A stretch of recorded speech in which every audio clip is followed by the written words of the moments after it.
시편 51편 17절 말씀, 오늘 말씀 윤성아 사모님 봉독해 주시겠습니다. 하나님께서 구하시는 제사는 상할 생명이라. 하나님이여 상하고 풍요하는 마음을 주께서 멸시하지 아니하시리이다. 아멘. 네, 고맙습니다. 우리는 평생 이 일에 집중하면서 이 싸움을 계속해 나가야 합니다. 포기하지 말고 중단하지 말아야 합니다. 하나님의 나라 가는 그날까지 하나님의 마음을 알고 하나님의 마음 품기를 우리는 사모해야 합니다. 예수님을 믿기로 결심한 그날로부터 내 안에 예수님의 영, 성령께서 함께 하심을 믿고 이제 하나님의 자녀로 살기를 우리 날마다 소원해야 합니다. 세상에서 예수님의 향기를 그렇게 드러내고 성령님의 통치를 받으며 살기를 우린 간절히 원해야 합니다. 근데 이와 같은 삶은 절대로 저절로 되진 않습니다. 우리 예수 그리스도의 십자가의 대속의 피를 믿음으로 구원을 받아서 의인이 되었지만, 그러나 우리 예수님의 심장을 품지 아니하고 그분의 십자가를 매 순간 붙들지 않는다면 언제든 죄인으로, 언제든지 아주 추악한 악인의 모습으로 급속도로 회개할 수 있는 가능성을 가진 인간들이기 때문입니다. 무엇보다 우리가 하나님의 자녀가 되어 천국 백성으로 살아가는 것을 끔찍이도 싫어하는 악한 사단의 회방과 유혹과 시험이 우리가 주님 앞에 가는 그날까지 매 순간 끊임없이 우리 앞에 놓여있기 때문입니다. 그래서 우리는 성경 말씀대로 살고자 매일 치열하게 고민하며 싸워야 합니다. 초대교회 성도들이 성경대로 살아가다 보니 세상으로부터 그리스도인이라는 칭찬을 들었습니다. 교회 안에서 자기들끼리 서로가 나는 그리스도인이야, 너도 그리스도인이야, 이렇게 서로가 안심하며 살았던 것이 초대교회 성도가 아니라 교회 밖에서 예수님을 모르는 사람들이 당신은 그리스도인이군요, 이렇게 말했다는 겁니다. 놀랍지 않으십니까? 가까이 있는 초기 한국교회 성도들 가운데에는 치열하게 성경대로 살아가는 삶을 고민하다가 어떻게 살았느냐, 실제로 십자가를 만들어서 등에 지고 다녔다고 합니다. 정말로 등에 십자가를 지고 그렇게 다니면서 정말 예수님의 고난을 몸에 기억하면서 그렇게 살고 정말 예수님의 심장을 안고 살아가던 분들이 계셨다고 합니다. 우리도 범사에 끊임없이 이 싸움을 해야 한다는 것이죠. 하나님의 마음을 품기를, 내 안에 계신 예수님의 향기를 드러내기를, 성령님의 통치 받으며 살기를 간절히 원하고 성경대로 살기를 애써야 합니다.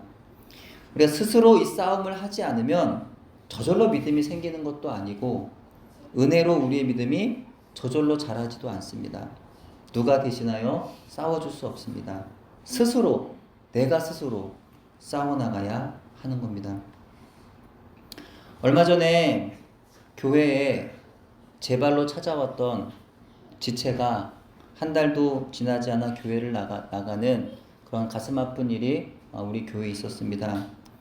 그 친구가 저에게 여러 가지 고민을 이야기했는데요. 그 중에 하나가 믿음이 자라질 않는다는 것이었습니다. 제가 그 친구에게 이런 말 했어요.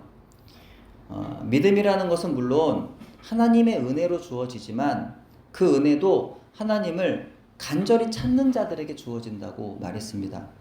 그런 경험을 한 번도 해보지 않고 이 교회 조금 나가다 말고 저 교회 조금 나가다 말고 그렇게 살아서는 믿음이 자랄 수 없다고 그렇게 말했습니다. 결단하고 그것이 기도가 되든 성경 읽기가 되든 예배가 되든 하나님을 좀 간절히 찾아보는, 어떻게든 좀 하나님 만나려고 애쓰면서 은혜의 자리로 자꾸 나아가서 무언가 영적인, 제가 그래서 기타를 예로 들었어요. 기타도 매일매일 조금씩 연습하는 게 낫겠느냐, 아니면 한 며칠 동안 정말 오랜 시간을 또 해야 되겠느냐, 이런 질문을 했는데, 그러니까 그런 경험이 필요하다는 거예요. 매일매일 조금씩도 중요하지만 정말 단기간에 집중적으로 한 어떤 그래서 굳은 살이 배겨지게 하는 그런 기간이 필요하다고 말했어요. 그러니까 우리가 은혜를 경험하는 것, 또 믿음이 자라는 것도 마찬가지라고 했습니다. 우리가 매일매일 조금씩 하나님을 예배하고 뭐 그런 것도 중요하지만 정말 단기간에 뭔가 정말 내가 열심히 하나님을 찾는 그런 시간이 필요하다는 것이에요. 그래서 영적인 굳은 살이 생겨서 영적으로 이렇게 단단해질 때까지 나아가는 그런 경험을 가져봐야 된다는 거예요. 근데 그런 경험을 전혀 가져보려 하지도 않고 저절로 믿음이 자라겠거니 하면서 내 믿음이 자라지 않아요. 이렇게 말하면 안 된다는 것입니다. 근데 이런 이야기가 과연 그 친구에게만 해당하는 것일까라는 생각을 좀 해봐요. 저와 여러분에게는 이런 체험이 있을 것입니다. 하지만 문제는 그 체험을 지금도 하고 있느냐라는 거예요. 지금도. 이전의 영적 훈련을 통해서 내 안에 배겨진 그 굳은 살, 믿음의 굳은 살이 지금은 다 물렁물렁 이렇게 해진 상태가 아닌지라는 거죠. 운동을 하다가 쉬면 어떻게 돼요? 이 근육이 그냥 흔들립니다.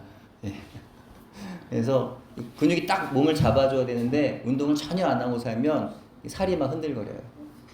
물렁물렁하게. 근데 우리의 믿음이 지금 현재 그런 상태가 아니냐라는 거예요.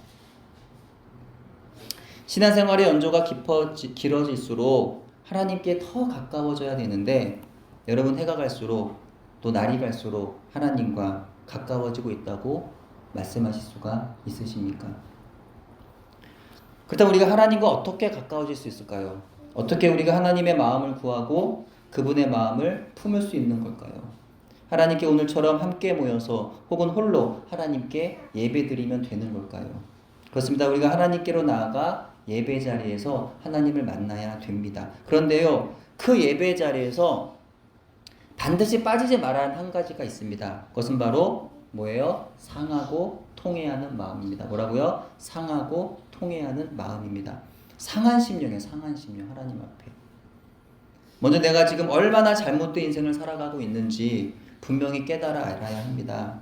성경을 읽는다고 그리스도인이 아닌데 우리는 그렇게 살지 않으면서 성경을 읽으면 그리스도인이라고 여기며 살아가고 있지 않습니까? 여러분 정말 진실하게 성경 말씀 앞에 앉아 보십시오. 저 여러분이 단 하나의 말씀이라도 치열하게 지키며 살고자 노력하는 것이 있는지 말입니다. 살인하고 때리고 훔치고 싸우고 거짓말해서 우리가 죄인인 걸까요? 내 안에 하나님 사랑함이 없다는 것, 내 안에 예수님을 사랑하는 마음이 사라졌다는 것이 우리의 가장 큰 죄가 아닐까요? 그것이야말로 내게 있는 가장 무섭고 끔찍한 죄입니다. 겉으로 드러나는 내 뭐 욕하고 뭐 때리고 싸우고 그게 물론 죄이긴 하겠지만 그거보다 더 심각한 문제가 따로 있다는 거예요. 그것은 근본적인 하나님 마음을 아프게 하는 그 죄가 바로 내가 하나님을 사랑하지 않는다는 것. 그것이 가장 무서운 죄라는 겁니다. 그럼 여러분 가운데 한번 이렇게 물으실 것 같아요. 아니에요. 전 하나님을 사랑합니다. 전 예수님을 사랑해요. 그럼 묻겠습니다. 성경 말씀대로 살고 계신가요? 이건 저한테도 묻는 거예요. 성경 말씀대로 살고 계신가요? 주님의 가르침에 날마다 지금 복종하고 계신가요? 정말 형제와 이웃을 사랑하면서 살고 있나요? 원수까지 갈 필요도 없습니다. 이웃까지 갈 필요도 없어요. 부모를 사랑하지 않고 형제를 미워할 때가 많지 않은가요? 주님의 피로 사신 교회를 위해서 헌신하시나요? 내 시간과 물질과 세상의 중요한 것들을 양보하고 주님의 부르심에 순종하고 계신가요? 이 물음 앞에 진실하게 대답할 수 없다면 우리 모두는 회개해야 합니다. 심각한 고민해야 됩니다. 처절한 영적 싸움을 우리는 시작해야 할 것입니다. 예수님이 끊임없이 우리에게 삶을 고칠 것을 명령하세요. 성경 복음서에 보면은 예수님 계속 변화라고 고쳐라. 고치라는 말이 반복적으로 나옵니다. 복음서 한번 집에 가서 한번 읽어보시면요. 고치라는 말이 계속 나와요. 삶을 고치라는 거예요. 우리의 그 자기 중심적인 사고 체계를 예수님 중심으로 바꾸도록 성령님의 통치를 받아야 됩니다. 그렇지 않고서 우리는 이대로 그냥 그런 신앙인으로 그리스도인인데 또 그리스도인은 아닌 그저 그런 종교인으로 살다가 장차 주님 앞에 서게 될지도 모릅니다.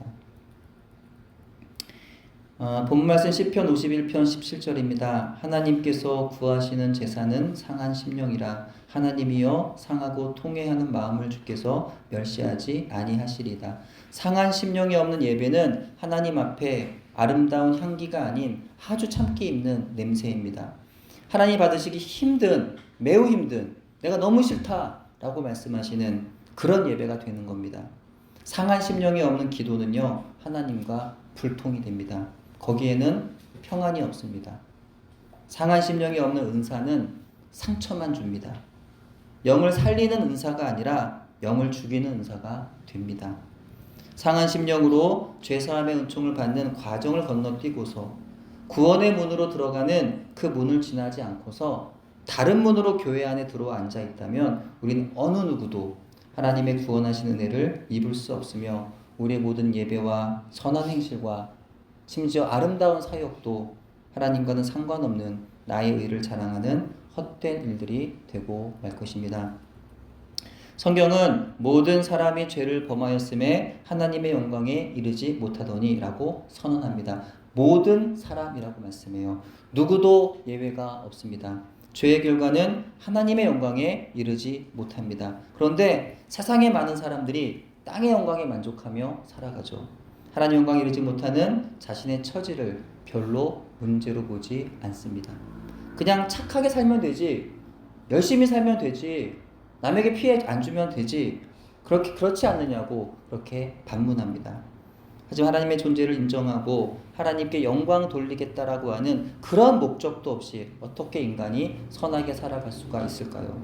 바울은 말합니다. 로마서 3장 9절로 12절입니다. 그러면 어떠하냐? 우리는 나으냐? 결코 아니라 유대인이나 헬라인이나 다 죄 아래에 있다고 우리가 이미 선언하였느니라. 기록된 바 의인은 없나니 하나도 없으며 깨닫는 자도 없고 하나님을 찾는 자도 없고 다 치우쳐 함께 무익하게 되고 선을 행하는 자는 없나니 하나도 없도다. 성경은 죄에서 열외될 수 있는 사람이 없다고 선언합니다. 네. 세상에 그 어느 누구도 죄에서 열외될 수가 없다는 거예요. 다 죄인이라는 거예요. 우리는 모두는 타고나면서부터 하나님을 찾지 않는 근본적인 죄인으로 태어난다는 겁니다. 또한 이어 성경은 말씀하죠. 그런데 그 죄의 싹은 사망이다 라고 선언합니다. 또 한 번 죽는 것은 사람에게 정해진 것이요 그 후에는 심판이 있다 라고 선언합니다. 하나님을 찾지 않는 근본적인 죄의 문제를 해결하지 않으면 사람은 심판 후에 영원한 죽음에 이르게 되는 거죠. 그렇다면 우리는 어떻게 해야 이 영원한 죽음이라는 운명에서 벗어날 수가 있는 걸까요? 이것을 알기 위해서 우리는요, 대속이 무엇인지 알아야 합니다. 레위기서에 나오는 구약의 7절기 가운데 가장 중요한 절기는 바로 대속죄일입니다. 이날은 하나님 모든 백성의 죄를 사해 주신 날이에요. 이날 백성들의 속죄를 위해서 염소 2마리가 사용되었습니다.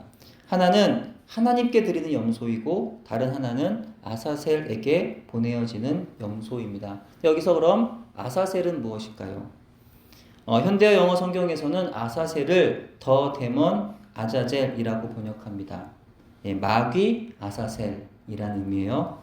그래서 에녹서나 다른 유대 문헌에서 아사셀은 끝까지 회개하지 않은 타락한 천사로 나옵니다. 타락한 천사가 누구예요? 사탄이죠. 하나님을 대적하는 사탄을 의미합니다. 대제사장은 제비뽑기를 통해서 하나님을 위해 드려질 염소와 사탄 아사셀에게 보낼 염소를 정합니다. 그리고 하나님께 드려질 염소에는 목에다가 붉은 띠를 두르고 아사셀로 보내지는 염소에는 뿔에다가 붉은 띠를 두릅니다. 대제사장은 첫 번째 염소를 잡아서 고기는 영문 밖에서 불사르고 그 피는 지성소 속죄소에서 뿌리게 됩니다. 그러면 지성소 안에 하나님의 영광이 임하는 거예요. 가득하게 임하는 거예요.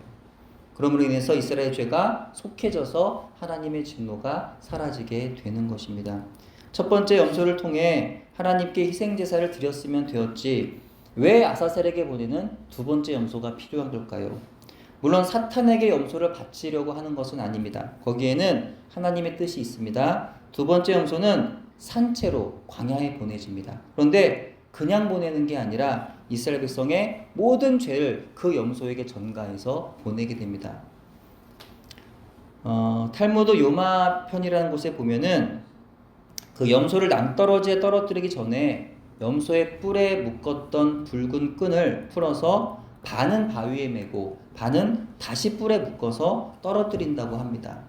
이 염소가 죽게 되면 바위에 묶었던 붉은색 끈이 하얗게 변했다고 합니다. 이사야서 1장 18절 말씀 너희의 죄가 주홍 같을지라도 눈과 같이 희어질 것이요 라는 말씀이 이때 이루어지는 것입니다. 이스라엘 백성의 죄가 용서받았기 때문에 그들 향한 사탄의 참소가 더 이상 효력이 없음을 상징적으로 보여줍니다. 이스라엘의 모든 죄를 전가받은 염소가 죽었기 때문에 사탄이 더 이상 참소할 거리가 사라졌다는 겁니다. 우리가 알다시피 사탄은요, 인간을 참소하는 사명을 띠고 이 땅에 존재합니다. 사탄의 일은 우리의 죄를 끊임없이 참소하는 거예요. 사탄과 최후 심판을 받기까지 우리를 참소하는 그 일을 맡고 있습니다. 그렇기 때문에 우리가 알든 모르든, 우리가 의식하든 의식하지 못하든 우리는 사탄의 참소를 받으면서 살게 되는 거예요. 밤낮 쉬지 않고 열심히 우리의 죄와 연약함에 대해서 그렇게 우리를 공격해 옵니다. 그래서 우리로 하여금 그 죄책감, 수치심을 막 괴롭게 만들고 결국에는 하나님께 나아가지 못하도록 방해하는 거예요. 하지만 하나님은 인간의 연약함과 사탄의 그 참소로부터 오는 모든 죄책감으로부터 당신의 백성을 구원하기를 원하십니다. 그래서 구약 시대에는 이스라엘의 모든 죄를 염소에게 전가시켜서 죽게 함으로 사탄의 그 참소함을 막아주셨던 것이고요. 그리고 또 신약 시대에는 예수님을 통해서 그 모든 사탄의 참소를 막으신 거죠. 하나님 이렇게 선포하십니다. 사탄아, 네가 밤낮으로 참소하던 이 백성들의 죄는 이제 이 염소에게 옮겨졌다. 이 염소는 이스라엘의 죄를 대신하여 피 흘려 죽었다. 그들의 죄값을 치르고 죽은 것이다. 이제 너는 내가 용서한 내 백성을 참소할 수 없다. 이스라엘 백성들의 죄를 지고 광야로 보내어진 이 아사셀 염소는 바로 예수님을 상징합니다. 그것이 예수님이 성령에 끌려 광야로 가신 이유인 것이죠. 예수님은 아사셀 염소와 같이 광야로 보내셨어요. 거기서 사탄의 시험을 받으셨습니다. 세례 요한은 이런 예수를 바라보면서 이렇게 말했죠. 보라, 세상 죄를 지고 가는 하나님의 어린 양이로다. 양은 당시 희생 제물로 바쳐지던 염소와 수양을 총칭하여서 이르는 말입니다. 이사야 선지자가 이렇게 말하죠. 그래서 이사야 53장 6절에 우리는 다 양 같아서 그릇 행하여 각기 제 길로 갔거늘 여호와께서는 우리 모두의 죄악을 그에게 담당시키셨도다. 그래서 우리의 모두의 죄악은 무엇일까요? 성경은 하나님이 아닌 제 각기 원하는 길로 가는 삶을 죄악이라고 말한다고 했어요. 하나님은 각자 제 길로 가는 인간의 죄악을 그러나 예수님께 담당시키셨습니다. 이것이 복음이라는 거죠. 하나님과 상관없이 자기 멋대로 자기 마음대로 가고 싶은 대로 가고 있는 그런 모든 인간들에게 죄를 묻지 아니하시고 예수님께 그들의 모든 죄를 전가시키셨다는 거예요. 네. 하나님은요, 우리의 죄를 우리에게 묻지 않으십니다. 우리의 죄를 예수님께 전가시키셔서 그분이 우리 대신 피 흘려 죽게 하셨습니다. 그 결과 우리는 죄를 용서받고 하나님의 의로운 자녀가 된 것입니다. 우린 죄사함을 받았을 뿐만이 아니라 이제 의롭게 된 거죠. 십자가 위에 우리의 죄와 예수님의 의로움의 교환이 이루어졌습니다. 예수님은 죽으시고 우리가 산 겁니다. 그로 인해 사탄이 우리를 참소할 근거가 사라진 거죠. 여러분 이 사실을 믿으십니까? 너무나 많은 그리스도인들이 이 진리를 모르기 때문에, 붙들지 못하기 때문에 죄책감에 눌려서 살아가고 있습니다. 예수님이 광야로 가신 것은 사탄을 향한 분명한 선전포고였어요. 예수님은 그곳에서 사탄을 만나셨고 사탄의 그 시험을 이기셨습니다. 이후 3년간의 공생애를 마치시고 영분 밖에 세워진 십자가 위에 달려 죽으셨습니다. 우리 인간의 죄와 죄책, 모든 수치를 끝내시기 위해서 그 일을 감당하셨던 것이죠. 바울은 말합니다. 로마서 8장 1절 2절 같이 읽겠습니다. 화면 시작. 그러므로 이제 그리스도 예수 안에 있는 자에게는 결코 정죄함이 없나니 이는 그리스도 예수 안에 있는 생명의 성령의 법이 죄와 사망의 법에서 너를 해방하였음이라. 아멘. 예수님이 흘리신 보혈이 나를 위한 것임을 믿는 자에게는 더 이상 정죄함이 없습니다. 여러분의 남편이 여러분을 정죄할 수 없고요. 여러분의 아내가 여러분을 정죄할 수 없습니다. 어떤 하나님의 사람이라도 여러분을 정죄할 수 없습니다. 저 사람 기도 많이 하는 사람인데 저 사람 말이 맞네? 막 이러면서 아니라는 거예요. 어떤 사람도 여러분을 정죄할 수가 없다는 겁니다. 네. 정죄하실 이는 누구예요? 정죄하실 수 있는 분은 하나님이세요. 오직 예수님밖에 없어요. 나를 정죄하실 분은. 그런데 그분조차도 뭐라고요? 우리를 정죄하지 않으신다는 거예요. 예, 놀랍지 않으십니까? 이럴 때는 할렐루야 하면서 박수를 치시고 기뻐하셔야 됩니다. 그럼 여러분이 그리스도 안에 있다면 절대로 정죄당하지 않는다는 거예요. 우리의 죄와 죄책이 예수님께 전가되었고 예수님의 희생으로 이미 우리의 모든 죄의 대속이 이루어졌음을 믿으시기를 바랍니다. 우리의 죄와 죄책은 우리의 노력이나 열심으로 결코 해결할 수 없습니다. 반드시 대속이 필요합니다. 그것이 구약시대에는 1년마다 아사셀 염소가 광야로 보내진 이유이고요. 그것이 신약시대에 와서는 예수님이 광야로 보내어지고 골고다 언덕에서 살이 찢겨 죽으신 이유인 것입니다. 그러므로 여러분, 나의 죄가 용서받기 원하십니까? 내 죄가 용서받기 원하십니까? 하나님의 영광에 이르기를 정말 원하십니까? 그렇다면 예수님의 십자가의 대속을 믿음으로 받아들여야 합니다. 또 우리의 모든 죄가 예수님께 전가되어서 용서받았다는 사실을 믿어야 됩니다. 또 그 믿음으로 나의 모든 죄들을 가지고 하나님께 나아가서 용서를 구해서 죄를 씻음받는 은총을 입어야 됩니다. 그럼 우리 안에 하나님 아버지의 마음이 임하는 거죠. 그럼 우리가 비로소 하나님 영광에 이르게 되는 겁니다. 하나님 아버지 우리를 향하신 간절한 소원은 우리가 처음 가졌던 아버지 형상을 회복하는 겁니다. 그쵸? 하나님 얼마나 마음 아프시겠습니까? 처음에 아담과 하와를 만드셨을 때는 정말 그분의 형상이었어요. 그쵸? 근데 그들의 죄로 인해서 나와 너무나 달라진 거예요. 하나님 보시기에는. 처음엔 딱 나와 같은 그 형상을 가진 아담과 하와가 죄를 짓고 나서 너무나 다릅니다. 예, 나와. 얼마나 마음이 아프시겠어요. 인류를 또한 바라보시면서. 근데 하나님은 그렇기 때문에 우리가 그 잃어버린 형상, 아버지의 형상, 회복하는 거.